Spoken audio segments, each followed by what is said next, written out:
The constructed water wheel has been added to Frankenmuth's first and only luxury boutique hotel. Officials say the feature blends historic charm with modern hospitality to the mill at Zehnder Park. And joining us this morning over Zoom is Al Zehnder, CEO of Zehnder Frankenmuth. Thanks so much for joining us this morning. Oh, thank you for having me. Thank you. We're glad you're here, Al. Al, first off, tell us a little bit about the history of the mill. Well, one of the first industries in Frankenmuth was certainly agriculture. And Frankenmuth was founded in 1845, and by 1848, there was a mill established on the banks of the Cass River, right where our existing mill is to this day. And that was in place until 1956, when it was considered obsolete and it was torn down, unfortunately. And it took until 1984, a group of local business people got together and decided to recreate that mill to pay homage to our milling history in Frankenmuth. And it was done, and you're seeing some pictures of that original mill, of that reconstructed mill. It was called the Nicholas Hubinger Mill, and that stood until we purchased it in 2020. It had stood vacant, gone through a number of retail concepts. It was a working mill, but it was more of a demonstration of the milling operations. I mean, it had a complete milling operation on the inside, but by 2020, it had stood vacant for about 4 years. It was jointly owned by the city and the local historical association.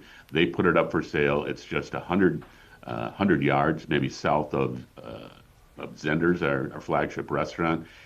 And we purchased the building and decided very quickly that one of the things missing in Frankenmuth is the upper end of the lodging market. So we embarked on a plan to create a small boutique hotel. It's gorgeous on the banks of the Cass River. We hope to open in spring of 2026. So why the decision to introduce this type of hotels to the market? Well, we've always wanted to introduce our company into the upper end of the lodging market. It's non-existent really in Frankenmuth, and we could this gave us the opportunity in a small way to test that concept. And so we're excited about that. It's only four suites, and they're large. The smallest one is about 1,000 square feet. The largest one is about 1,500 square feet, all facing the Cass River. And very excited about, you're seeing the water wheel right there. One thing that as we were going through the remodel, the original wheel that was placed there in 1984 was just beyond repair. And we just said, geez, you can't be a mill without a water wheel. And so we started a search, and luckily there's 2 companies east of the Mississippi River that still makes water wheels. And this one was made by Sullivan's Water Wheels in South Carolina. It was delivered to us in pieces. It's almost an exact replica of what we had.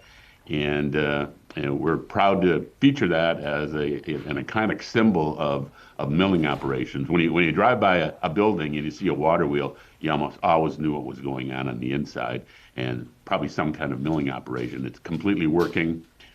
It doesn't power anything, but it's just exciting to watch, and I'm glad to have it as a historic nod to the milling operations. Yeah, it is going to be a great boost for that area for sure. Al, when is the hotel expected to be open for folks to be able to start booking?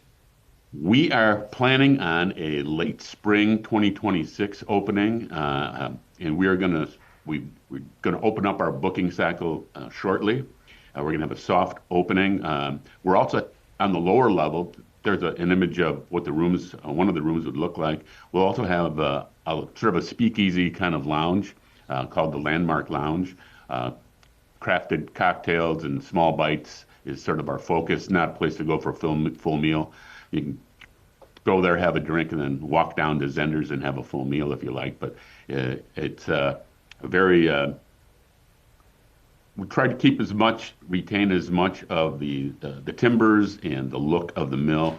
The rooms will be sprinkled with various pieces of the milling equipment, and to just always sort of remind our guests of what was here and how important this industry was to our community, and still is to this day to our community. Well, those renderings look absolutely beautiful. Thanks so much for joining us this morning, Al. Thank you.